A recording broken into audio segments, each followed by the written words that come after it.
इतिहास केवल अतीत की घटनाओं का संकलन मात्र नहीं होता, बल्कि यह उन विचारों, संघर्षों और निर्णयों का दर्पण होता है जो किसी राष्ट्र या विश्व को एक नई दिशा देते हैं। कुछ घटनाएं ऐसी होती हैं जो समय के साथ धुंधली पड़ जाती हैं, लेकिन उनका प्रभाव दशकों तक बना रहता है। 1962 का भारत चीन युद्ध और उसके दौरान अमेरिका की भूमिका भी ऐसी ही एक भूली बिसरी कथा है, जिसे ब्रूस रिडेल ने अपनी पुस्तक JFK's Forgotten Crisis में उजागर किया है। जब हम 1962 के युद्ध की बात करते हैं, तो हमारे दिमाग में सबसे पहले चीन की आक्रामकता, भारत की अप्रस्तुत सेना और प्रधानमंत्री जवाहरलाल नेहरू की असमंजस भरी नीति का चित्र उभरता है।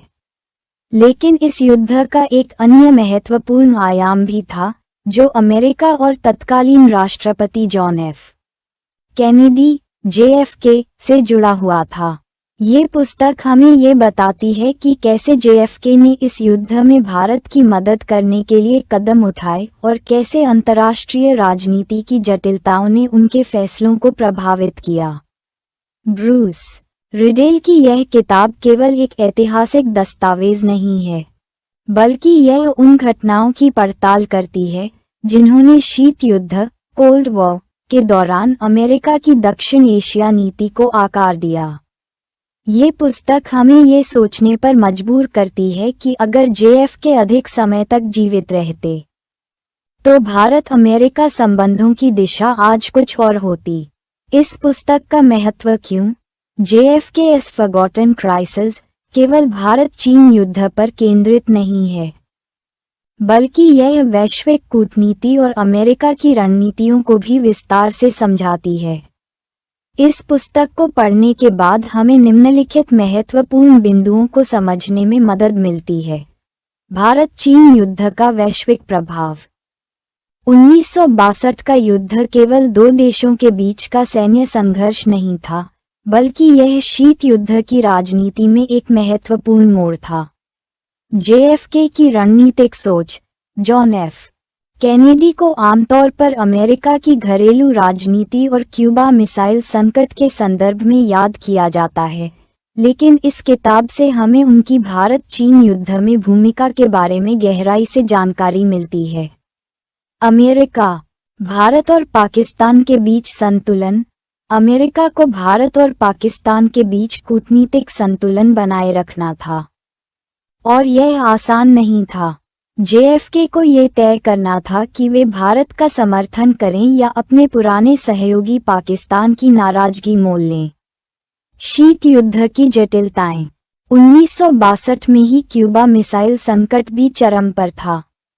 ऐसे में JFK को एक साथ दो बड़े संकटों से निपटना था, एक ओर सोवियत संघ और अमेरिका का टकराव, और दूसरी ओर भारत चीन युद्ध। क्यों ये पुस्तक भारतीय पाठकों के लिए महत्वपूर्ण है? भारत में 1962 के युद्ध पर कई किताबें लिखी गई हैं, लेकिन उनमें से अधिकांश केवल भारत के परिप्रेक्ष्य से इसे देखती हैं। ब्रूस रिडेल की यह पुस्तक एक अलग दृष्टिकोण प्रस्तुत करती है। ये हमें ये समझने में मदद करती है कि अमेरिका और JFK ने इस संकट को कैसे देखा और उन्होंने भारत के लिए क्या रणनीतियां बनाई थीं। भारत की विदेश नीति पर प्रभाव। ये किताब हमें बताती है कि कैसे 1962 का युद्ध भारत की विदेश नीति के लिए एक टर्निंग पॉइंट साबित हुआ। युद्ध के बाद भारत को अपनी रक्षा नीति पर पुनर्विचार करना पड़ा और अमेरिका से मदद मांगनी पड़ी। भारत अमेरिका संबंधों की जटिलता। इस किताब से हमें ये भी समझ में आता है कि क्यों JFK के कार्यकाल में भारत अमेरिका संबंध मधुर होने लगे, लेकिन फिर भी यह रिश्ता स्थायी नहीं बन पाया। नेहरू की रणनीतिक भूलें। इस किताब से ये भी स्पष्ट होता है कि नेहरू की कूटनीतिक और सैन्य नीतियां कहां कमजोर पड़ीं और कैसे JFK की मदद से भारत को इस संकट से कुछ राहत मिली। जब भारत चीन युद्ध छिड़ा, तब अमेरिका के लिए ये तय करना मुश्किल था कि वह भारत का समर्थन करे या नहीं। कारण ये था कि अमेरिका पहले ही पाकिस्तान का सहयोगी बन चुका था और भारत गुटनिरपेक्ष नीति नॉन अलाइंड मूवमेंट का पालन कर रहा था। भारत ने अमेरिका के नेतृत्व वाले पश्चिमी गुट में शामिल होने से इनकार कर दिया था, जिससे अमेरिका और भारत के संबंध बहुत मधुर नहीं थे। लेकिन JFK ने एक अलग रुख अपनाया।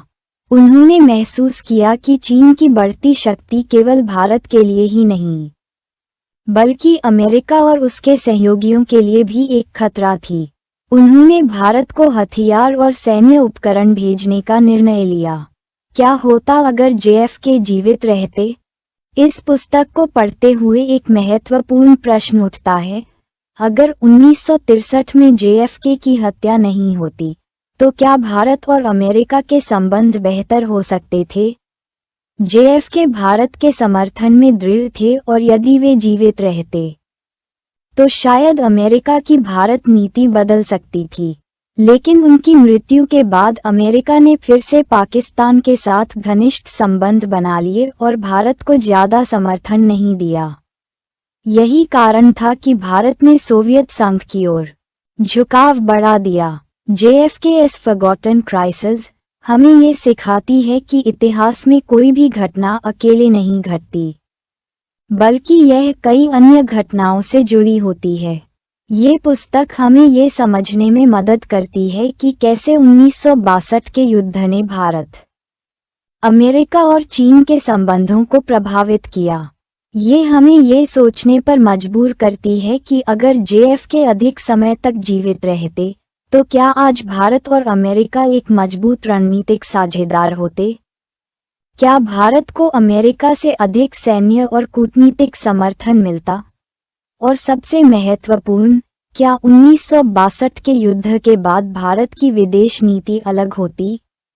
आगे बढ़ने से पहले कृपया चैनल को लाइक और सब्सक्राइब करें, ताकि आपका साथ हमेशा बना रहे और हमारी हर नई बात आप तक पहुंचती रहे।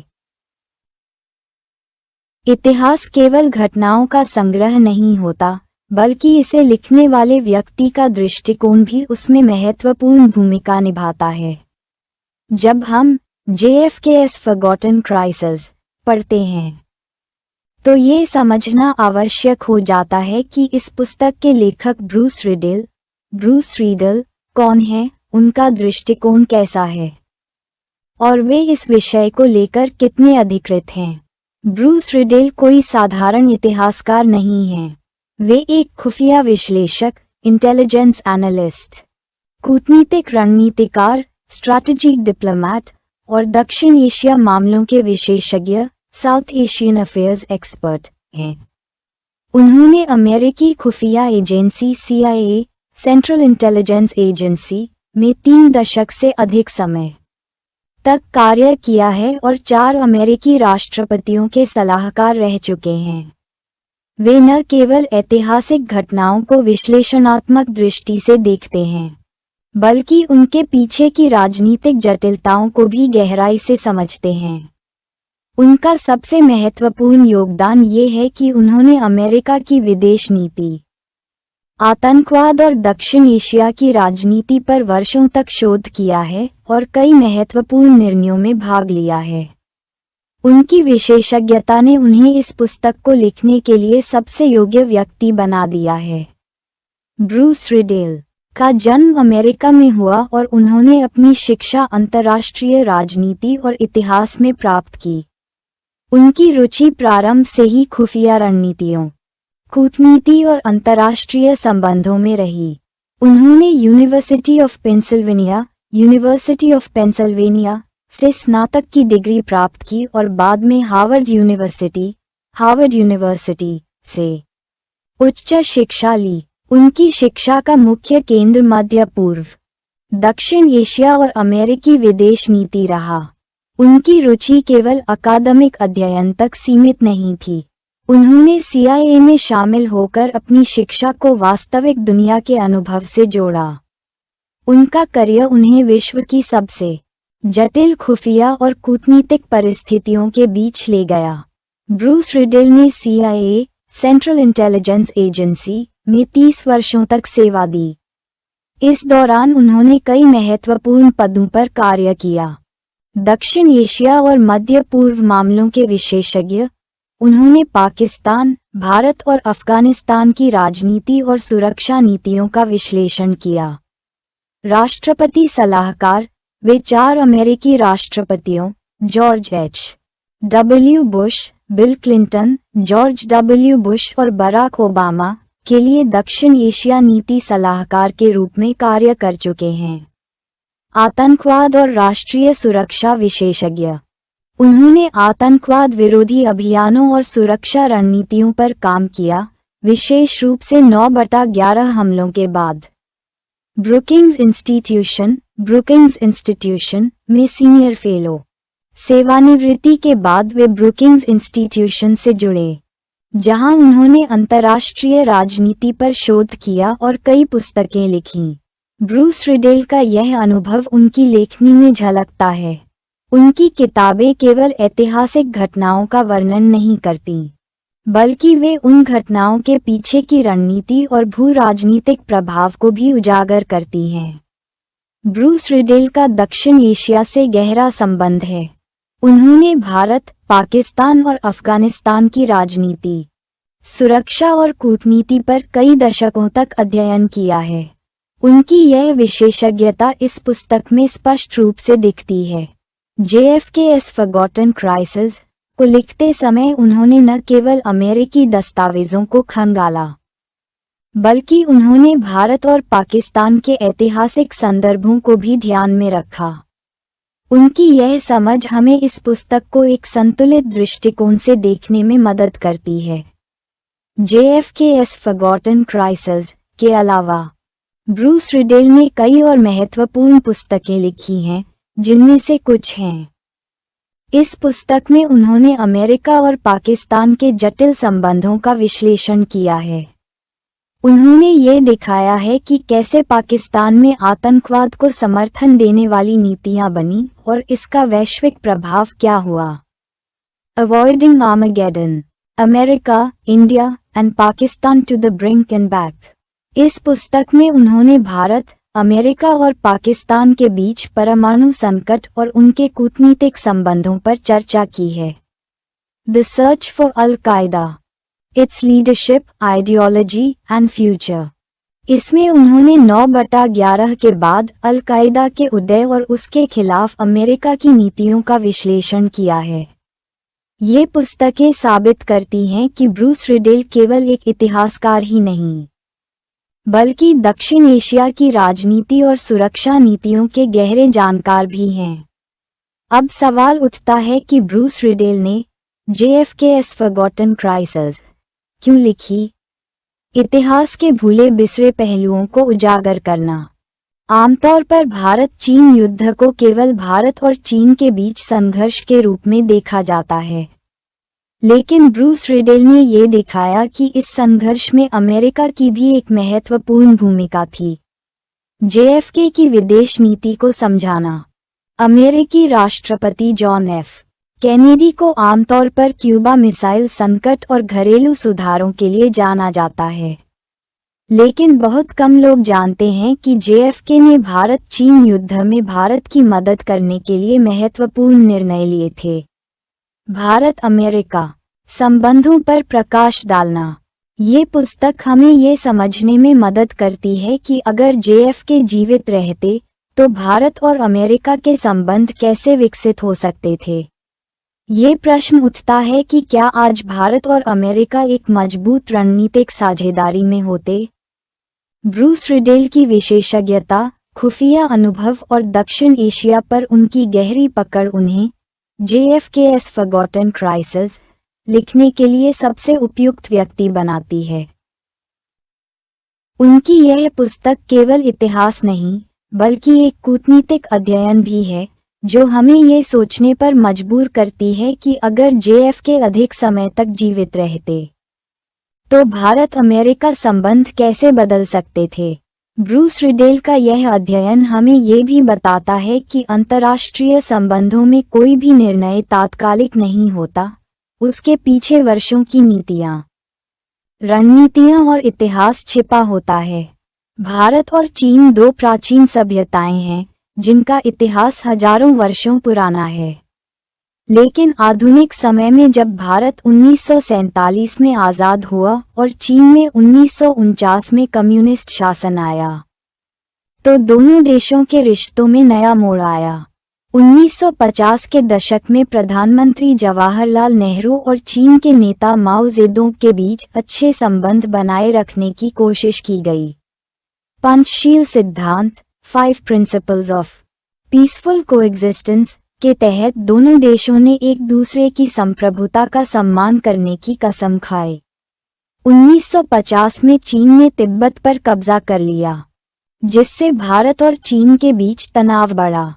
1959 में जब दलाई लामा भारत में शरण लेने आए, तो चीन ने इसे अपनी संप्रभुता के खिलाफ समझा और भारत से नाराज हो गया। भारत और चीन की सीमा हजारों किलोमीटर लंबी थी, लेकिन इसका कोई स्पष्ट निर्धारण नहीं था। चीन ने अक्साई चिन क्षेत्र पर दावा किया, जबकि भारत इसे अपना क्षेत्र मानता था। इसी तरह अरुणाचल प्रदेश को चीन अपना क्षेत्र मानता था। 1950 के दशक के अंत तक भारत और चीन के बीच तनाव बढ़ने लगा। कुछ महत्वपूर्ण घटनाएं जो इस युद्ध की ओर ले गईं। 1959 भारत ने फॉरवर्ड पॉलिसी अपनाई, जिसमें भारतीय सेना ने चीन से लगी सीमाओं पर अपनी चौकियां स्थापित करनी शुरू की। चीन को यह उकसाने वाली नीति लगी। 1960 चीन के प्रधानमंत्री झोउ एनलाई भारत आए और सीमा विवाद सुलझाने की कोशिश की, लेकिन कोई समाधान नहीं निकला। 1961-62 दोनों देशों ने सीमा पर अपनी सेनाएं बढ़ानी शुरू कर दी। अक्टूबर 1962 चीन ने अचानक हमला कर दिया और भारत को तैयार न होने के कारण भारी नुकसान उठाना पड़ा।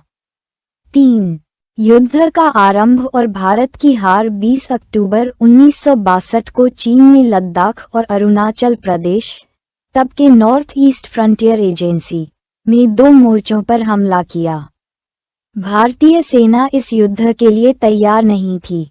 हमारे सैनिकों के पास पर्याप्त हथियार, गोला बारूद और गर्म कपड़े तक नहीं थे। चीन की सेना पहले से बेहतर तैयार थी और उन्होंने युद्ध में तेजी से बढ़त बना ली। इस युद्ध में भारतीय सेना को पीछे हटना पड़ा और चीन ने अरुणाचल प्रदेश के कई हिस्सों पर कब्जा कर लिया। इस युद्ध के समय वैश्विक राजनीति बेहद जटिल थी। ये शीत युद्ध कोल्ड वॉर का दौर था, जिसमें दुनिया 2 हिस्सों में बटी थी, अमेरिका और सोवियत संघ। अमेरिका शुरू में इस युद्ध में सीधे हस्तक्षेप नहीं करना चाहता था, क्योंकि उसका ध्यान क्यूबा मिसाइल संकट पर था। लेकिन जब भारत को भारी नुकसान हुआ, तो अमेरिका ने सैन्य सहायता भेजने का निर्णय लिया।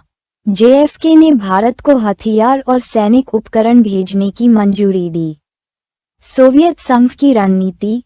भारत और सोवियत संघ के अच्छे संबंध थे, लेकिन उस समय रूस का ध्यान क्यूबा मिसाइल संकट पर था।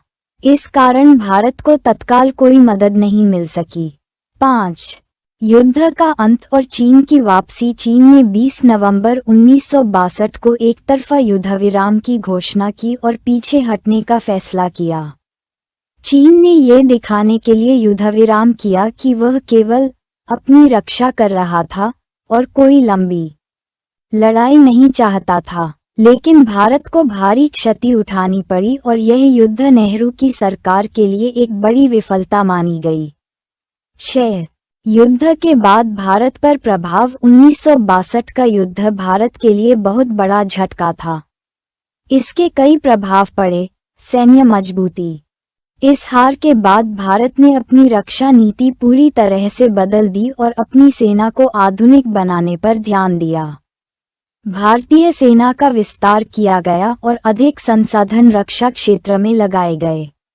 नेहरू की लोकप्रियता में गिरावट।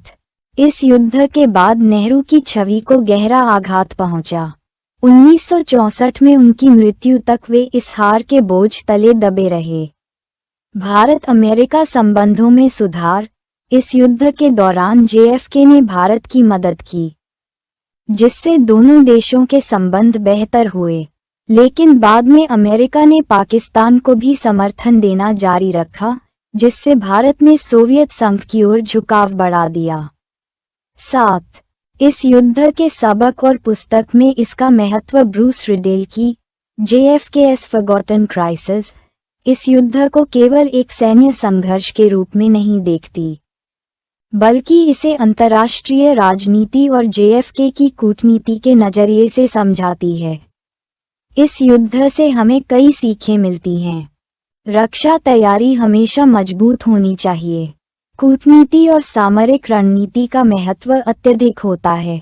अंतर्राष्ट्रीय राजनीति में मित्रता अस्थायी होती है, लेकिन राष्ट्रीय सुरक्षा सर्वोपरि होती है। 8. निष्कर्ष। इतिहास को समझने की जरूरत। 1962 का भारत चीन युद्ध केवल एक भूली बिसरी घटना नहीं है, बल्कि यह भारत की कूटनीति और राष्ट्रीय सुरक्षा नीति का एक महत्वपूर्ण मोड़ था। ये युद्ध ये दिखाता है कि अंतर्राष्ट्रीय राजनीति में हर देश को अपने हितों की रक्षा करनी होती है। JFK की भूमिका इस युद्ध में महत्वपूर्ण थी, लेकिन अमेरिका की प्राथमिकता हमेशा अपनी रणनीतिक स्थिति को मजबूत करना रही। ब्रूस रिडेल की पुस्तक हमें ये सोचने पर मजबूर करती है कि यदि JFK अधिक समय तक जीवित रहते, तो क्या भारत और अमेरिका के संबंध बेहतर हो सकते थे। John F. कैनेडी 1961 में अमेरिका के 35वें राष्ट्रपति बने।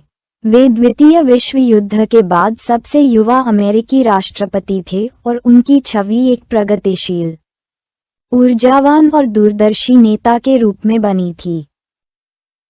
उनके कार्यकाल में दुनिया शीत युद्ध कोल्ड वॉर के चरम दौर से गुजर रही थी। अमेरिका और सोवियत संघ दो महाशक्तियां थीं और पूरी दुनिया इन्हीं दो ध्रुवों में बटी हुई थी। JFK की विदेश नीति। JFK की नीति यह थी कि अमेरिका को दुनिया में लोकतंत्र और पूंजीवाद का रक्षक बनना चाहिए। वे साम्यवाद, कम्युनिज्म के प्रसार को रोकना चाहते थे और इसी कारण उनकी नीतियां चीन और सोवियत संघ के खिलाफ थीं। भारत उनके लिए महत्वपूर्ण था क्योंकि वे नहीं चाहते थे कि भारत सोवियत संघ के प्रभाव में पूरी तरह चला जाए। 2. भारत चीन युद्ध के दौरान JFK की स्थिति। 1962 में जब चीन ने भारत पर हमला किया, तब JFK पहले से ही क्यूबा मिसाइल संकट क्यूबन मिसाइल क्राइसिस से जूझ रहे थे। यह अमेरिका और सोवियत संघ के बीच सबसे बड़ा टकराव था, जिसमें परमाणु युद्ध का खतरा था।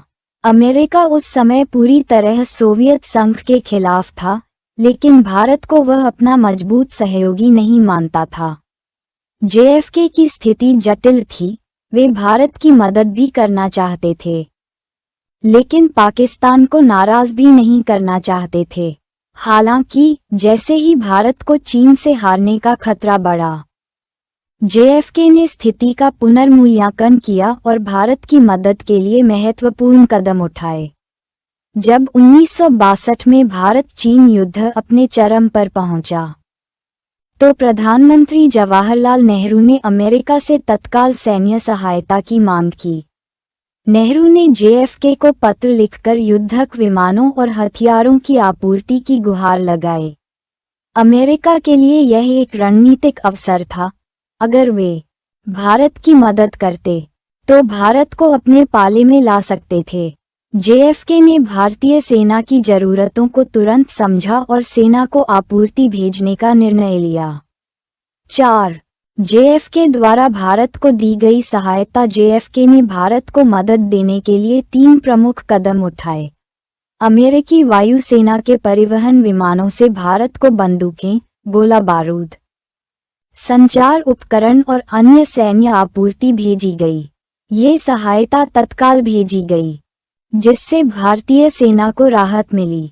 अमेरिकी खुफिया एजेंसी CIA ने भारत को चीन की सेना की स्थिति और रणनीति की जानकारी दी। ये पहली बार था जब भारत को अमेरिका से खुफिया जानकारी मिल रही थी।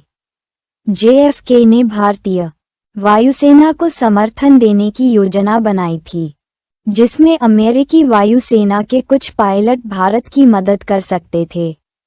हालांकि इससे पहले कि यह योजना पूरी तरह लागू हो, चीन ने युद्धविराम की घोषणा कर दी। 5. पाकिस्तान और जेएफके की दुविधा। जेएफके की सबसे बड़ी समस्या ये थी कि अमेरिका पाकिस्तान का पुराना सहयोगी था। पाकिस्तान अमेरिका का सैन्य साझेदार था और उसे अमेरिका से बड़ी मात्रा में आर्थिक और सैन्य सहायता मिलती थी। पाकिस्तान के राष्ट्रपति अयूब खान नहीं चाहते थे कि अमेरिका भारत की मदद करे, क्योंकि इससे भारत को मजबूत समर्थन मिलता। जेएफके को ये संतुलन बनाना पड़ा कि वे भारत की मदद भी करें और पाकिस्तान को नाराज भी न करें। जेएफके ने पाकिस्तान को ये समझाने की कोशिश की कि भारत को सहायता देना केवल चीन के खतरे को रोकने के लिए है, न कि पाकिस्तान के खिलाफ। लेकिन पाकिस्तान इससे संतुष्ट नहीं हुआ और उसने भारत अमेरिका संबंधों को लेकर संदेह बनाए रखा। जेएफके केवल भारत को सैन्य सहायता देने तक सीमित नहीं रहे, बल्कि उन्होंने चीन पर राजनयिक दबाव बनाने की भी कोशिश की। अमेरिका ने चीन को चेतावनी दी कि यदि वह आक्रमण जारी रखेगा तो अमेरिका इसमें हस्तक्षेप करेगा। जेएफके ने चीन को रोकने के लिए अन्य देशों से भी समर्थन मांगा। इस रणनीति का एक बड़ा असर यह हुआ कि चीन ने 20 नवंबर 1962 को युद्धविराम की घोषणा कर दी। ये जेएफके की रणनीति की बड़ी जीत थी, क्योंकि बिना सीधे हस्तक्षेप किए उन्होंने चीन को पीछे हटने पर मजबूर कर दिया। जेएफके के इन कदमों के कई दीर्घकालिक प्रभाव पड़े। पहली बार अमेरिका ने भारत की इतनी बड़ी मदद की, जिससे दोनों देशों के रिश्ते सुधरने लगे। हालांकि बाद में अमेरिका ने फिर पाकिस्तान को समर्थन देना शुरू किया, जिससे ये संबंध स्थायी नहीं रहे। भारत पहले गुटनिरपेक्ष नीति नॉन अलाइंड मूवमेंट अपनाता था, लेकिन इस युद्ध के बाद भारत को समझ आया कि उसे पश्चिमी देशों से सैन्य मदद की जरूरत पड़ सकती है। इस युद्ध के बाद भारत ने अपनी रक्षा नीति में बड़ा बदलाव किया और अपनी सेना को आधुनिक बनाना शुरू किया। 1963 में जेएफके की हत्या हो गई, जिससे भारत अमेरिका संबंधों का एक महत्वपूर्ण अध्याय अधूरा रह गया। अगर जेएफके जीवित रहते तो संभवतः भारत और अमेरिका के संबंध और मजबूत होते। वे पाकिस्तान को संतुलित रखते हुए भारत से मजबूत रणनीतिक साझेदारी बना सकते थे। लेकिन उनकी मृत्यु के बाद अमेरिका की नीतियां बदल गईं और भारत ने सोवियत संघ की ओर अधिक झुकाव कर लिया। जेएफके का 1962 के भारत-चीन युद्ध में योगदान इतिहास में भले ही भुला दिया गया हो, लेकिन ये बेहद महत्वपूर्ण था। उन्होंने भारत की मदद कर ये दिखाया कि अमेरिका लोकतांत्रिक देशों को समर्थन देने को तैयार है। उन्होंने चीन पर राजनयिक दबाव डालकर उसे युद्धविराम करने पर मजबूर किया। हालांकि उनके कार्यकाल के बाद अमेरिका की नीतियां बदल गईं, लेकिन उनके फैसलों का असर दशकों तक रहा।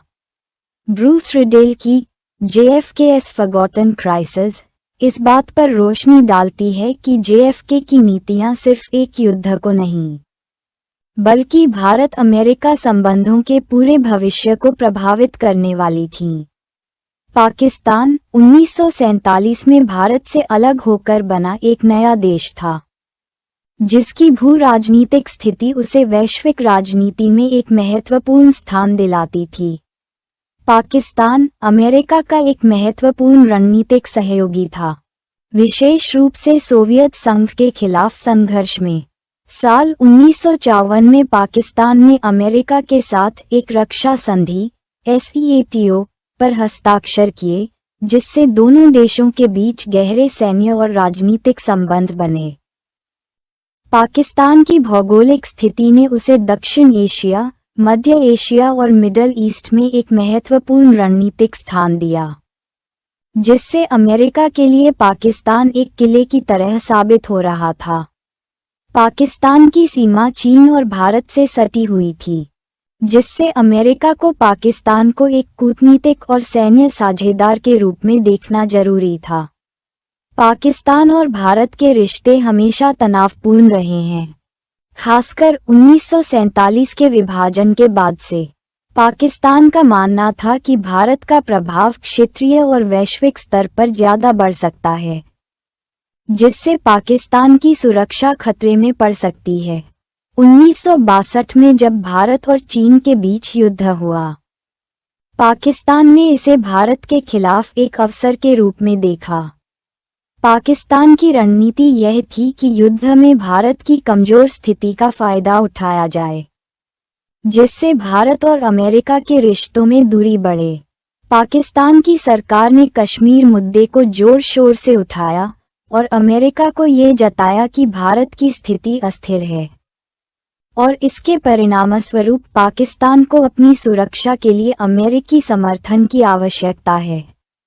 अमेरिका ने पाकिस्तान को एक सैन्य और कूटनीतिक साझेदार के रूप में माना था, लेकिन भारत के साथ उसके रिश्ते अमेरिकी नीति के लिए एक जटिल चुनौती बन गए थे।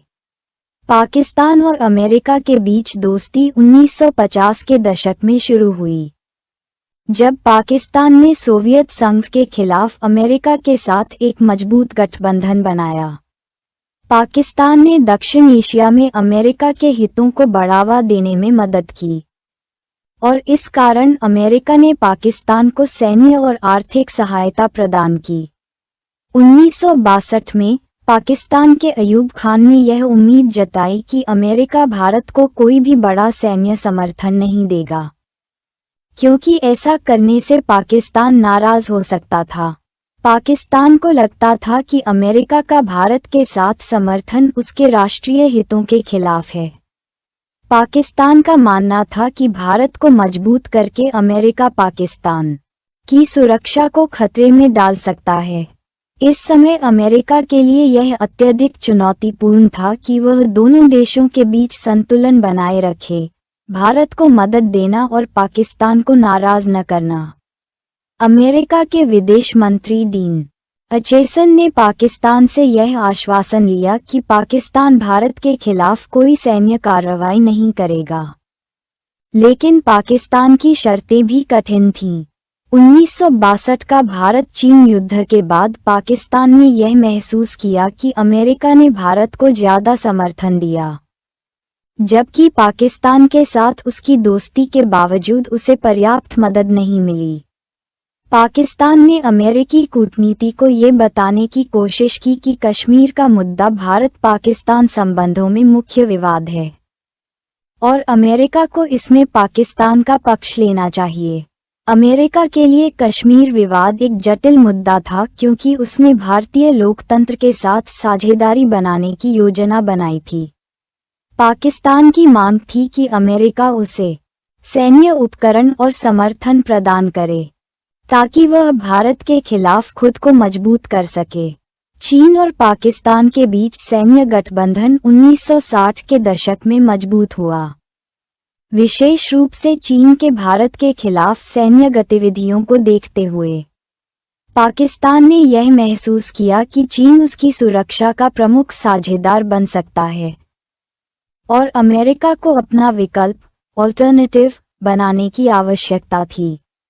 अमेरिका की स्थिति यह थी कि चीन के साथ पाकिस्तान का रिश्ता उसे सार्वजनिक रूप से समर्थन नहीं देना चाहिए, लेकिन निजी तौर पर वह पाकिस्तान को संतुष्ट करने के लिए आर्थिक सहायता देने में लगा रहा। अमेरिका का पाकिस्तान के साथ द्विध्रुवीय संबंध था। पाकिस्तान को सैन्य और आर्थिक सहायता देने के बावजूद अमेरिका ने कभी पूरी तरह से पाकिस्तान को समर्थन नहीं दिया। अमेरिका ने हमेशा ये सुनिश्चित किया कि उसका समर्थन भारत के प्रति संतुलित रहे, क्योंकि यह एशिया में सोवियत संघ का मुकाबला करने के लिए महत्वपूर्ण था। 1962 के युद्ध के बाद अमेरिका ने पाकिस्तान को यह आश्वासन दिया कि वह पाकिस्तान के सुरक्षा हितों को नजरअंदाज नहीं करेगा, लेकिन भारत को दी गई मदद के समर्थन में उसका निर्णय था।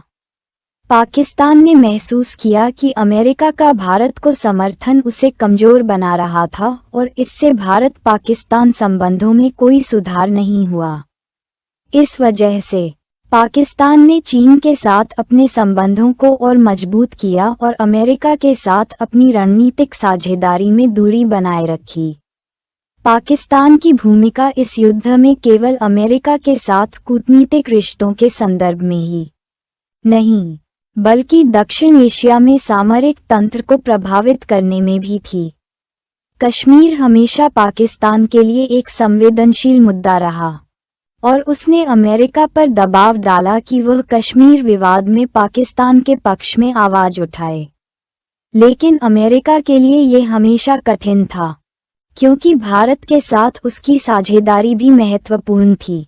चीन और पाकिस्तान के रिश्तों को देखते हुए अमेरिका ने पाकिस्तान को स्पष्ट रूप से यह चेतावनी दी कि चीन के साथ संबंधों के चलते पाकिस्तान को अमेरिकी सहायता मिलने में कठिनाइयां आ सकती हैं। हालांकि पाकिस्तान ने इन चेतावनियों की अवहेलना की और अपनी स्वतंत्र विदेश नीति पर जोर दिया। 1962 के भारत-चीन युद्ध के दौरान पाकिस्तान ने अमेरिका के सामने विरोधाभासी स्थिति उत्पन्न की। अमेरिका की पाकिस्तान नीति में हमेशा एक नाजुक संतुलन था, जिसमें पाकिस्तान को सैन्य और आर्थिक मदद दी जाती थी, लेकिन भारत को भी उतना ही समर्थन मिलता था। पाकिस्तान ने चीन से संबंधों को मजबूत करने की कोशिश की और अमेरिका के साथ अपने रिश्तों में समय समय पर असंतोष व्यक्त किया। ये स्थिति अमेरिका और पाकिस्तान के द्विध्रुवीय संबंधों को एक नए दृष्टिकोण से समझने की आवश्यकता को उजागर करती है। क्यूबा मिसाइल संकट 1962 में अमेरिकी और सोवियत संघ के बीच एक ऐसा सैन्य और कूटनीतिक तनाव बन गया, जिसे संभावित परमाणु युद्ध के रूप में देखा जा रहा था। इस संकट का मुख्य कारण क्यूबा में सोवियत मिसाइलों का स्थायीकरण था। क्यूबा, जिसे फिडेल कैस्ट्रो के नेतृत्व में 1959 में एक साम्यवादी सरकार का सामना करना पड़ा, ने सोवियत संघ के साथ गठबंधन किया था। सोवियत संघ ने क्यूबा में परमाणु मिसाइलें तैनात की, जिससे अमेरिका की राष्ट्रीय सुरक्षा पर गंभीर खतरा मंडराने लगा। इस संकट के दौरान अमेरिका के लिए सबसे बड़ी चिंता ये थी कि सोवियत मिसाइलें सीधे अमेरिकी तट पर निशाना बना सकती थीं। जब क्यूबा मिसाइल संकट अपने चरम पर था, जॉन एफ कैनेडी को दोहरी चुनौती का सामना करना पड़ा। एक तरफ उन्हें भारत-चीन युद्ध में भारत के लिए रणनीतिक समर्थन देना था, दूसरी ओर उन्हें सोवियत संघ से परमाणु युद्ध को टालने के लिए कूटनीतिक प्रयास करने थे। 1962 में भारत और चीन के बीच युद्ध के दौरान अमेरिका ने भारत को सैन्य और कूटनीतिक समर्थन देने का निर्णय लिया था। जेएफके के लिए ये संकट था, क्योंकि चीन और सोवियत संघ दोनों ही कम्युनिस्ट ताकतें थीं, और चीन के साथ सोवियत संघ का गठबंधन अमेरिका के लिए एक बड़ी चिंता का विषय था। भारत के प्रति अमेरिकी समर्थन के बावजूद सोवियत संघ और चीन के साथ संबंधों की संभावना अमेरिका के लिए एक बड़ी कूटनीतिक चुनौती थी। जेएफके के लिए यह एक दोहरी नीति का पालन करना था, जहां उन्हें दोनों संकटों को एक साथ प्रबंधित करना था। जब क्यूबा में सोवियत मिसाइलों का पता चला, जेएफके को यह निर्णय लेना था कि वह सोवियत संघ के साथ युद्ध की ओर बढ़ते हैं या फिर कूटनीतिक समाधान ढूंढते हैं। उनका सैन्य कार्रवाई के विकल्प को चुनने से पहले उन्होंने सोवियत संघ के साथ बातचीत के माध्यम से क्यूबा संकट को शांतिपूर्वक हल करने की कोशिश की। जेएफके के लिए यह बहुत मुश्किल था, क्योंकि अगर उन्होंने सैन्य कार्रवाई की होती तो इससे परमाणु युद्ध की संभावना बहुत बढ़ जाती। दूसरी ओर, अगर उन्होंने कूटनीतिक समाधान को चुना तो उन्हें सैन्य और वैश्विक स्तर पर अपनी शक्ति की चुनौती का सामना करना पड़ सकता था। 14 अक्टूबर 1962 को अमेरिकी खुफिया एजेंसी CIA ने क्यूबा में सोवियत परमाणु मिसाइलों की उपस्थिति की जानकारी दी। ये जानकारी एक ऐसे समय में आई थी जब अमेरिका और सोवियत संघ के बीच शीत युद्ध अपने चरम पर था। जेएफके के पास कुछ विकल्प थे। वह क्यूबा पर आक्रमण कर सकते थे या फिर सोवियत संघ से कूटनीतिक समाधान की कोशिश कर सकते थे। अमेरिका की खुफिया जानकारी में ये भी आया था कि क्यूबा में सोवियत मिसाइलें 90 मील के दायरे में अमेरिकी तट से स्थित थीं। जेएफके ने अपने प्रशासन से सलाह ली और जल्द ही उन्होंने सोवियत संघ से वार्ता करने का निर्णय लिया। जेएफके ने क्यूबा के चारों ओर समुद्री नाकाबंदी लागू की ताकि सोवियत संघ को और मिसाइलें भेजने से रोका जा सके।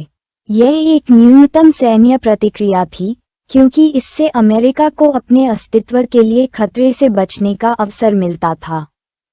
लेकिन सोवियत संघ को पूरी तरह से युद्ध में घसीटा नहीं गया था।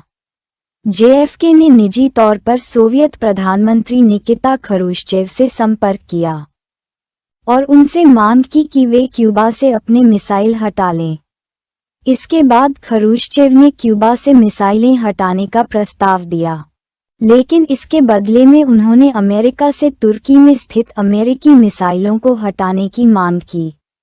जेएफके ने क्यूबा में सोवियत मिसाइलों को हटाने के प्रस्ताव को स्वीकार किया, लेकिन एक गुप्त समझौते के तहत अमेरिका ने तुर्की से अपने मिसाइल हटाने का निर्णय लिया, लेकिन इसे सार्वजनिक रूप से घोषित नहीं किया गया। इस कूटनीतिक निर्णय ने क्यूबा संकट को शांतिपूर्ण ढंग से समाप्त किया और इससे दोनों देशों के बीच परमाणु युद्ध का खतरा टल गया। जेएफके का ये कूटनीतिक समाधान अमेरिकी राजनीति में उनकी कूटनीतिक क्षमता को बढ़ावा देने वाला था और उन्होंने इसे एक प्रमुख सफलता के रूप में प्रस्तुत किया। हालांकि क्यूबा मिसाइल संकट में जेएफके की कूटनीतिक सफलता थी, लेकिन उनके नेतृत्व को लेकर कुछ आलोचनाएं भी उठी थीं। कुछ सैन्य और कूटनीतिक विशेषज्ञों ने ये तर्क दिया कि जेएफके को सैन्य कार्रवाई करने की बजाय सिर्फ कूटनीतिक समाधान पर ध्यान केंद्रित करना चाहिए था। यह आलोचना की गई कि जेएफके ने आक्रमण की बजाय समझौता करने की रणनीति अपनाई, जो उनके विरोधियों के अनुसार अमेरिका को कमजोर बना सकती थी। दूसरी ओर अमेरिका और सोवियत संघ के बीच युद्ध को टालने के लिए जेएफके की कूटनीतिक सफलता की सराहना की गई। क्यूबा संकट के बाद जेएफके का नेतृत्व दुनिया भर में एक सुरक्षात्मक और शांतिपूर्ण कूटनीतिक रणनीति के रूप में देखा गया।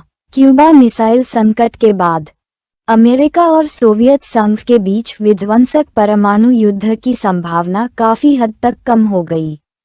दोनों देशों ने अंतर्राष्ट्रीय कूटनीतिक संबंधों को पुनः परिभाषित किया और इस संकट के बाद सैन्य और कूटनीतिक संवाद के महत्व को समझा गया। जेएफके के नेतृत्व में अमेरिका ने परमाणु अप्रसार की दिशा में कई कदम उठाए और सैन्य शक्ति के बजाय कूटनीति पर अधिक जोर दिया। क्यूबा मिसाइल संकट जेएफके के नेतृत्व की एक महत्वपूर्ण परीक्षा थी, जिसमें उन्होंने कूटनीतिक समाधान के माध्यम से एक परमाणु युद्ध को टाला। ये संकट उनके नेतृत्व को एक कठिन परिस्थिति में सही निर्णय लेने के रूप में स्थापित करता है। जेएफके का ये दोहरा संकट ये दर्शाता है कि कैसे वैश्विक कूटनीति, सैन्य शक्ति और नेतृत्व क्षमता के बीच संतुलन बनाए रखना दुनिया को अपरिहार्य संघर्ष से बचा सकता है। अब हम क्यूबा मिसाइल संकट और जेएफके का दोहरा संकट पर पूरी तरह से समझ चुके हैं। 1962 में भारत चीन युद्ध एक ऐतिहासिक घटना थी, जिसका प्रभाव भारत की विदेश नीति, सैन्य रणनीति और आंतरिक राजनीति पर गहरे तौर पर पड़ा। ये युद्ध एक सैन्य संघर्ष था, जो मुख्यतः अक्साई चिन और अरुणाचल प्रदेश, तब नेफा के नाम से जाना जाता था, के क्षेत्रों में हुआ। भारत और चीन के बीच तनाव का प्रमुख कारण था विभाजन के समय की सीमा रेखाएं, जो स्पष्ट नहीं थीं। चीन की विस्तारवादी नीति ने भारत की सीमाओं के बारे में विवाद उत्पन्न किया, भारत ने तिब्बत में चीनी कब्जे के बाद तिब्बत पर अपनी नीति में बदलाव किया, जिसके परिणामस्वरूप चीन की भारत के प्रति नीतियों में कड़ा रुख सामने आया। अक्साई चिन क्षेत्र को लेकर चीन का दावा था, जबकि भारत इसे अपना हिस्सा मानता था। नेफा, अब अरुणाचल प्रदेश, में भी चीन ने अपना दावा पेश किया और 1962 में चीन ने आक्रमण कर दिया। 1962 के युद्ध के तत्कालीन प्रभाव ने भारत को कई तरह से प्रभावित किया। भारत की सेना पूरी तरह से तैयार नहीं थी। हमारे पास पर्याप्त सैनिक, शस्त्र और सामान की कमी थी। चीन ने भारतीय सीमा पर त्वरित और निर्णायक हमला किया, जिसके परिणामस्वरूप भारत को बड़ी सैन्य पराजय का सामना करना पड़ा। नेहरू सरकार की सैन्य नीति पर गंभीर सवाल उठाए गए। भारत को कूटनीतिक रूप से भी असफलता मिली, क्योंकि चीन ने पाकिस्तान और नेपाल को अपने पक्ष में किया और अंतर्राष्ट्रीय समुदाय में भारत के खिलाफ समर्थन पाया। अमेरिका और सोवियत संघ ने भारत को प्रत्यक्ष सहायता देने का वादा किया, लेकिन ये सहायता बहुत देर से आई। अमेरिका की सैन्य और आर्थिक सहायता भारत के लिए पर्याप्त साबित नहीं हुई और भारत को युद्ध में हार का सामना करना पड़ा। सोवियत संघ ने एक संतुलित रुख अपनाया और भारत के लिए सीमित मदद ही उपलब्ध करवाए। भारत ने अपनी रक्षा नीति में बड़े बदलाव किए। युद्ध की हार के बाद नेहरू सरकार ने भारतीय सेना को फिर से संगठित करने की योजना बनाई।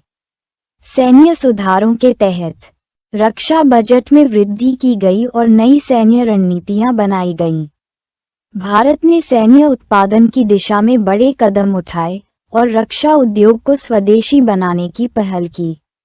युद्ध के बाद भारत ने एक नई विदेश नीति अपनाई, जिसमें अंतर्राष्ट्रीय सहयोग और क्षेत्रीय सुरक्षा को बढ़ावा देने के लिए कदम उठाए। भारत में युद्ध के परिणामस्वरूप व्यापक जन आक्रोश था। लोग महसूस करने लगे कि नेहरू सरकार ने चीन के आक्रमण का सही तरीके से सामना नहीं किया। भारत में चीन के खिलाफ विरोध प्रदर्शन हुए और नेहरू की कूटनीतिक और सैन्य असफलताओं को लेकर गंभीर सवाल उठाए गए।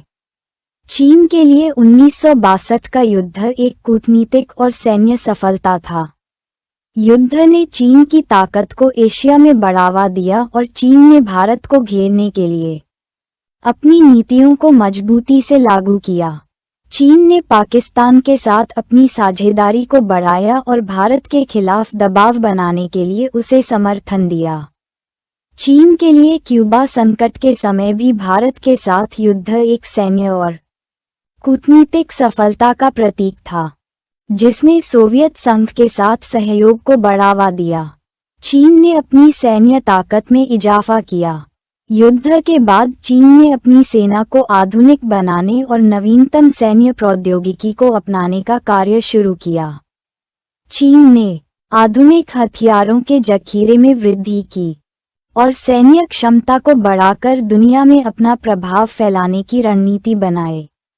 युद्ध के बाद भारत और सोवियत संघ के संबंधों में सुधार हुआ। सोवियत संघ ने भारत के साथ रणनीतिक साझेदारी की दिशा में कदम बढ़ाए और रक्षा सहयोग को बढ़ावा दिया। भारत ने सोवियत सैन्य उपकरणों की खरीद शुरू की, जो सोवियत संघ के लिए एक बड़ा आर्थिक लाभ बन गया। इसके साथ ही भारत ने अपनी कूटनीतिक स्थिति को मजबूत किया और चीन के साथ सीमा विवाद के समाधान के लिए सोवियत संघ का समर्थन प्राप्त किया। युद्ध के बाद अमेरिका ने पाकिस्तान के साथ अपनी रणनीतिक साझेदारी बढ़ाई, जो भारत के लिए एक गंभीर चिंता का कारण बनी। अमेरिका और पाकिस्तान के बीच संबंधों में सुधार हुआ और अमेरिका ने पाकिस्तान को सैन्य सहायता प्रदान की। भारत के लिए अमेरिका की विदेश नीति में सामरिक असंतुलन महसूस हुआ, क्योंकि पाकिस्तान को बढ़ावा मिलने से भारत पूर्वी एशिया में अमेरिका का प्रभाव कमजोर हुआ। भारत ने अपनी विदेश नीति को फिर से तय किया, जिसमें समाजवादी देशों के साथ सहयोग बढ़ाने और पश्चिमी देशों के साथ तनावपूर्ण संबंधों में सुधार की दिशा में कदम उठाए गए।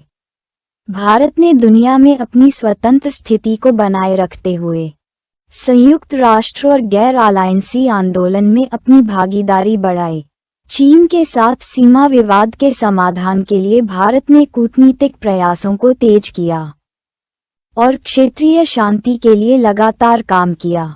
युद्ध के बाद भारत चीन संबंधों में गहरी खाई बनी रही। कूटनीतिक और सैन्य रूप से दोनों देशों के बीच विश्वसनीयता का संकट उत्पन्न हुआ।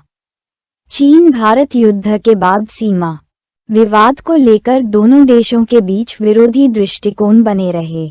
1962 का भारत चीन युद्ध केवल एक सैन्य संघर्ष नहीं था, बल्कि यह भारत की सैन्य और कूटनीतिक असफलताओं को उजागर करने वाला था। इसके परिणामस्वरूप भारत ने अपनी रक्षा नीति, कूटनीति और अंतर्राष्ट्रीय संबंधों में बड़े बदलाव किए। ये युद्ध भारत के लिए एक कठिन और कष्टप्रद अनुभव था, जिसने भारत के सैन्य और कूटनीतिक नेतृत्व को निखारने की आवश्यकता को महसूस कराया। चीन ने इस युद्ध से अपनी सैन्य शक्ति को और मजबूत किया और वैश्विक राजनीति में अपनी स्थिति को बढ़ाया। इस युद्ध ने भारत और चीन के संबंधों को दीर्घकालिक प्रभाव डाला, जो आज भी दोनों देशों के बीच सीमा विवादों में परिलक्षित होता है। भारत और अमेरिका के संबंधों का इतिहास बहुत पुराना नहीं है, लेकिन यह एक विकसित और संवेदनशील प्रक्रिया रहा है। 1947 में भारत की स्वतंत्रता के बाद दोनों देशों के बीच प्राथमिक रिश्ते बहुत साधारण थे।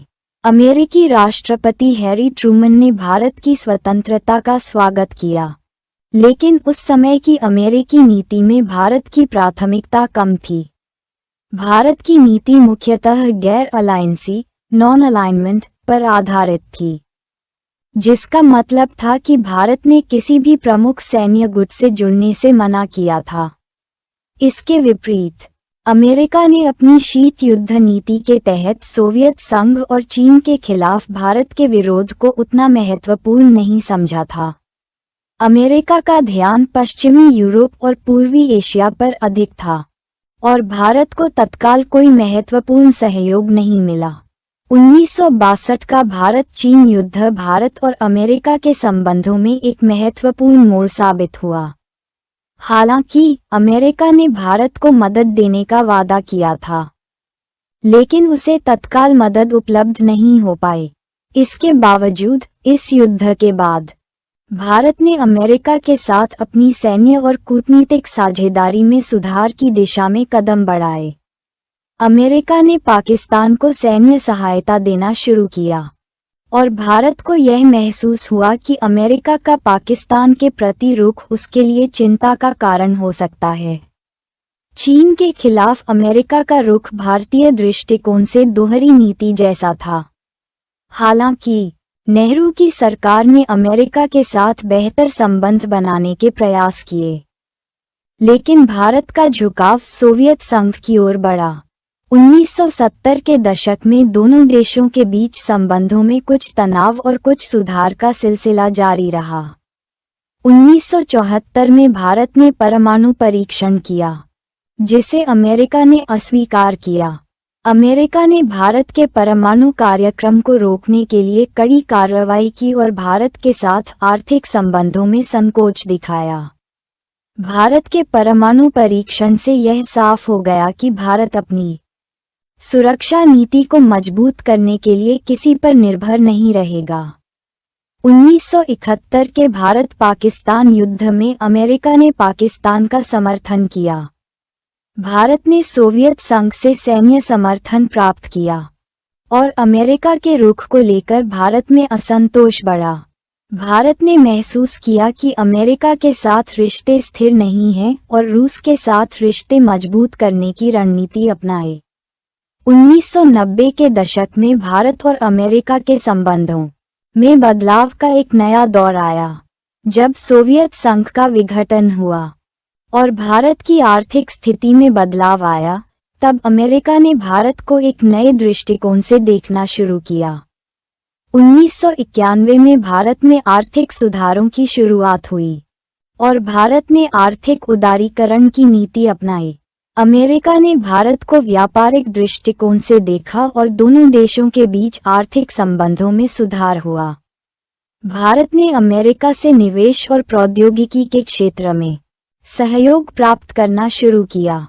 1998 में भारत ने फिर से परमाणु परीक्षण किए, जिस पर अमेरिका ने कड़ी प्रतिक्रिया दी। अमेरिका ने भारत पर आर्थिक प्रतिबंध लगाए और भारत को अंतर्राष्ट्रीय मंचों पर अलग थलग करने की कोशिश की। हालांकि भारत ने अमेरिका के रुख को नजरअंदाज करते हुए अपने परमाणु कार्यक्रम को जारी रखा। 2000 के दशक के प्रारंभ में भारत और अमेरिका के संबंधों में बड़ा बदलाव आया। अमेरिका ने भारत को एक नए दृष्टिकोण से देखा और दोनों देशों के बीच संबंधों में गहरे सुधार की दिशा में कदम बढ़ाए गए। 2001 के बाद अमेरिका ने भारत के साथ अपनी रणनीतिक साझेदारी को प्राथमिकता दी। भारत को वैश्विक राजनीति में एक प्रमुख शक्ति के रूप में देखा गया और अमेरिका ने भारत के साथ आर्थिक, सैन्य और कूटनीतिक रिश्तों को मजबूत किया। भारत ने अमेरिका से रक्षा उपकरणों की खरीद और संयुक्त सैन्य अभ्यासों में भागीदारी बढ़ाई। 2008 में भारत और अमेरिका के बीच एक ऐतिहासिक परमाणु समझौता हुआ, जिसके तहत भारत को अंतर्राष्ट्रीय परमाणु आपूर्ति समूह में शामिल किया गया। इस समझौते ने भारत और अमेरिका के रिश्तों को नए आयाम दिए और भारत के परमाणु कार्यक्रम को वैश्विक समर्थन प्राप्त हुआ। भारत अमेरिका संबंधों पर चीन और पाकिस्तान का गहरा प्रभाव पड़ा है। पाकिस्तान और अमेरिका के बीच संबंधों में मजबूत रणनीतिक साझेदारी रही है, विशेष रूप से आतंकवाद के खिलाफ संघर्ष में। भारत को यह महसूस हुआ कि अमेरिका पाकिस्तान को अपने मुख्य साझेदार के रूप में देखता है, जो भारत के लिए चिंता का कारण बनता है। अमेरिका ने पाकिस्तान को सैन्य सहायता दी, जिससे भारत में असंतोष बढ़ा। चीन और अमेरिका के संबंध भी भारत के लिए एक चुनौतीपूर्ण क्षेत्र बने रहे। भारत ने अमेरिका से आग्रह किया कि वह चीन के बढ़ते प्रभाव और अंतर्राष्ट्रीय मंचों पर उसके असर को लेकर सतर्क रहे। भारत और अमेरिका के संबंधों का दीर्घकालिक प्रभाव कई पहलुओं से देखा जा सकता है। भारत और अमेरिका की रक्षा साझेदारी धीरे धीरे दुनिया में एक महत्वपूर्ण सामरिक धुरी बन चुकी है। दोनों देशों के बीच सैन्य अभ्यास, सैन्य उपकरणों की खरीद और संयुक्त रक्षा योजनाओं में निरंतर वृद्धि हुई है। भारत ने अमेरिकी सैन्य तकनीकी विकास में भागीदारी की है। भारत और अमेरिका के बीच व्यापार और निवेश के संबंध लगातार बढ़े हैं। अमेरिका भारत का सबसे बड़ा व्यापारिक साझेदार बन चुका है और भारत को वैश्विक आपूर्ति श्रृंखला में एक महत्वपूर्ण स्थान मिल गया है। भारत और अमेरिका के संबंधों में कूटनीतिक सहयोग बढ़ा है और दोनों देशों ने संयुक्त राष्ट्र और अन्य अंतर्राष्ट्रीय मंचों पर अपने मत साझा किए हैं। भारत ने अमेरिका से अपने कूटनीतिक उद्देश्यों को पूरा करने में मदद प्राप्त की है और अमेरिका ने भारत के वैश्विक दृष्टिकोण को समझा है। भारत अमेरिका संबंध 1960 के दशक से लेकर आज तक लगातार बदलते रहे हैं। प्रारंभ में विरोधी दृष्टिकोण, सैन्य और कूटनीतिक असहमति के बावजूद आज दोनों देश रणनीतिक साझेदार बन चुके हैं। भारत और अमेरिका के संबंधों में दीर्घकालिक स्थिरता बनी रहती है, जो वैश्विक राजनीति में इन देशों की भूमिका को महत्वपूर्ण बनाती है। 1962 का भारत चीन युद्ध भारत के इतिहास में एक निर्णायक मोड़ था। जब युद्ध शुरू हुआ, भारतीय सेना पूरी तरह से तैयार नहीं थी और इसे स्पष्ट रूप से हार का सामना करना पड़ा। ये भारत के राजनीतिक नेतृत्व, विशेष रूप से पंडित जवाहरलाल नेहरू की रक्षा नीति और उनकी रणनीतिक सोच पर गहरे सवाल उठाने का कारण बना। नेहरू, जो भारत के पहले प्रधानमंत्री थे, उनकी सुरक्षा नीति को लेकर आलोचना की गई। उनका विश्वास था कि भारत को शांतिपूर्ण रहने का अधिकार है और इसी कारण उन्होंने चीन से अच्छे संबंध बनाए रखने की कोशिश की थी। 1950 में चीन ने तिब्बत पर कब्जा कर लिया और नेहरू ने इस मुद्दे को काफी हल्के तौर पर लिया। उन्होंने चीन की बढ़ती ताकत को नजरअंदाज करते हुए भारत को एक स्थिर और शांतिपूर्ण नीति की ओर बढ़ाया। युद्ध के परिणामस्वरूप उनके फैसलों पर प्रश्न चिन्ह खड़े हो गए। उनकी नीति की कमजोरी यह थी कि उन्होंने चीन के खतरे को नहीं पहचाना और भारत की सुरक्षा को लेकर कई जटिलताओं का सामना करना पड़ा। इससे नेहरू की नेतृत्व क्षमता पर भी सवाल उठने लगे। क्या नेहरू का विश्वास अपने सिद्धांतों पर था या उनकी रणनीतिक समझ सही नहीं थी? ये सवाल अब भी भारतीय राजनीति में प्रासंगिक है। नेहरू की इस असफलता का भारत पर दूरगामी असर हुआ, क्योंकि यह भारत की सुरक्षा नीति को पुनः परिभाषित करने का आधार बना। नेहरू का नेतृत्व और उनकी नीतियों पर सवाल उठने के बाद भारत को अपनी सुरक्षा रणनीति में बदलाव लाना पड़ा। ब्रूस रिडेल की किताब में ये स्पष्ट होता है कि अमेरिका ने भारत को समर्थन देने के बजाय अपने रणनीतिक हितों को अधिक प्राथमिकता दी। हालांकि 1962 के युद्ध में अमेरिका ने भारतीय पक्ष को मदद की, लेकिन यह मदद भारत की सुरक्षा से अधिक अमेरिका के भू राजनीतिक हितों से जुड़ी हुई थी। कई इतिहासकार यह मानते हैं कि जेएफके ने भारत को केवल अपनी रणनीतिक नीतियों के तहत समर्थन दिया, न कि भारत की वास्तविक सुरक्षा के दृष्टिकोण से। अमेरिका का मुख्य उद्देश्य था कि चीन को संतुलित किया जाए ताकि सोवियत संघ के प्रभाव को सीमित किया जा सके। जेएफके ने कभी स्पष्ट नहीं किया कि उनकी भारत के प्रति नीति कितना सच्चा था, क्योंकि वे अपनी रणनीतिक स्थिति को लेकर अधिक चिंतित थे। यह माना जाता है कि अमेरिका की सहायता का उद्देश्य केवल चीन को घेरना और सोवियत संघ के खिलाफ एक मजबूत स्थिति बनाना था। इस दृष्टिकोण ने भारत अमेरिका संबंधों में विश्वास की कमी पैदा की। जेएफके ने अपने हितों के लिए भारत को समर्थन दिया, लेकिन भारत की दीर्घकालिक सुरक्षा और स्वतंत्रता के प्रति उनका दृष्टिकोण सीमित था। इस रणनीतिक स्वार्थ ने भारत के अंदर यह विचार पैदा किया कि अमेरिका केवल अपने लाभ के लिए सहयोग करता है, न कि भारत के राष्ट्रीय हितों के लिए। 1962 के युद्ध में अमेरिका का रुख और पाकिस्तान के प्रति उसकी नीति एक प्रमुख विवाद का विषय था। अमेरिका ने पाकिस्तान के साथ अपने रिश्ते बनाए रखे, जबकि भारत ने चीन के खिलाफ अमेरिका से समर्थन मांगा।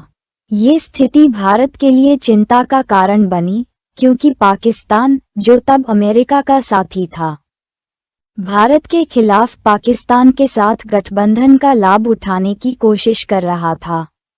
भारत के दृष्टिकोण से अमेरिका की पाकिस्तान नीति ने एक असंतुलन पैदा किया।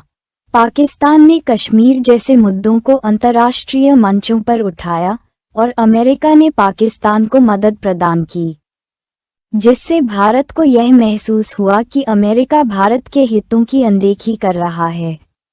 भारत का ये भी मानना था कि अमेरिका का पाकिस्तान के साथ यह रणनीतिक गठबंधन उसकी सुरक्षा के लिए खतरे का कारण था। पाकिस्तान के आतंकवाद और कश्मीर के मुद्दे पर अमेरिका का रुख भी भारत की चिंता का कारण था। इससे ये स्पष्ट होता है कि भारत और पाकिस्तान के बीच मतभेदों में अमेरिका की भूमिका एक सार्थक और नकारात्मक प्रभाव डालने वाली रही। यहाँ तक कि ब्रूस रिडेल ने ये भी संकेत किया कि अमेरिका ने भारत की संतुष्टि के लिए पर्याप्त कदम नहीं उठाए, जबकि पाकिस्तान के साथ अपने रिश्ते को बनाए रखा। JFK's Forgotten Crisis हमें कई महत्वपूर्ण कूटनीतिक और अंतर्राष्ट्रीय राजनीति से जुड़े सबक सिखाती है। हमारे इतिहास में बहुत से ऐसे अध्याय हैं जिन्हें समय के साथ हम भूल चुके हैं, लेकिन वे आज भी हमारी सोच और कूटनीतिक फैसलों पर प्रभाव डालते हैं। ब्रूस रिडेल ने जिस प्रकार से 1962 के युद्ध और जॉन एफ. कैनेडी की भूमिका को सामने रखा, वह हमें ये सिखाता है कि इतिहास के कुछ महत्वपूर्ण पहलू, जिनकी हमने अनदेखी की है, वास्तव में हमारे वर्तमान और भविष्य को आकार देते हैं। इसलिए इतिहास को समझना और उससे सीखना आवश्यक है, ताकि हम गलतियों को दोहराने से बच सकें। इस पुस्तक से एक महत्वपूर्ण सीख यह मिलती है कि अंतर्राष्ट्रीय राजनीति में कभी भी किसी देश का स्थायी मित्र या शत्रु नहीं होता। देशों के हित बदलते रहते हैं और इसका प्रभाव उनके रिश्तों पर पड़ता है। भारत और अमेरिका के बीच समय समय पर रिश्ते बदलते रहे हैं, जो ये साबित करते हैं कि राजनीतिक नीतियां और रणनीतियां कभी भी स्थिर नहीं रहती। यही कारण है कि देशों को अनुकूल परिस्थितियों में समझौते करने और दूसरे देशों के दृष्टिकोण को समझने की आवश्यकता होती है। कूटनीति और सैन्य शक्ति दोनों अंतर्राष्ट्रीय राजनीति में एक संगठित और प्रभावी रणनीति के रूप में काम करते हैं। 1962 के युद्ध में भारत ने सैन्य शक्ति का उपयोग किया, लेकिन अमेरिका ने कूटनीतिक दृष्टिकोण से अपनी रक्षा नीति को और अधिक प्रभावशाली बनाया। ये हमें ये सिखाता है कि कूटनीति और सैन्य शक्ति का संतुलन जरूरी होता है। भारत के लिए यह एक महत्वपूर्ण सीख है कि अपनी सुरक्षा नीति को सशक्त बनाए रखना और रणनीतिक साझेदारों का चुनाव सावधानी से करना आवश्यक है। 1962 के युद्ध के अनुभव के बाद भारत को अपनी सुरक्षा नीति में सुधार करने की आवश्यकता महसूस हुई। भारत को अपनी सैन्य क्षमता को और मजबूत करने के लिए निरंतर प्रयास करते रहना चाहिए, ताकि अंतर्राष्ट्रीय मंच पर अपनी स्थिति को और मजबूत किया जा सके। JFK's Forgotten Crisis एक ऐतिहासिक किताब नहीं, बल्कि राजनीति, कूटनीति और इतिहास की कड़ी सीख है। ये हमें ये सोचने पर मजबूर करती है कि अगर JFK अधिक समय तक जीवित रहते, तो भारत अमेरिका संबंध आज कितने अलग हो सकते थे। क्या हम सही दिशा में बढ़ रहे हैं, या हम अपने इतिहास से जरूरी बातें नहीं समझ पा रहे हैं? इस किताब से मिली सीखें हमें ये समझने में मदद करती हैं कि अंतर्राष्ट्रीय राजनीति में हर निर्णय का असर दूरगामी होता है, और हमें अपने फैसलों पर सोच समझकर ध्यान देना चाहिए। धन्यवाद। यदि आप हमारी मेहनत की सराहना करते हैं तो कृपया इस पोस्ट को लाइक और शेयर करें, और हमारे इस चैनल को सब्सक्राइब करें।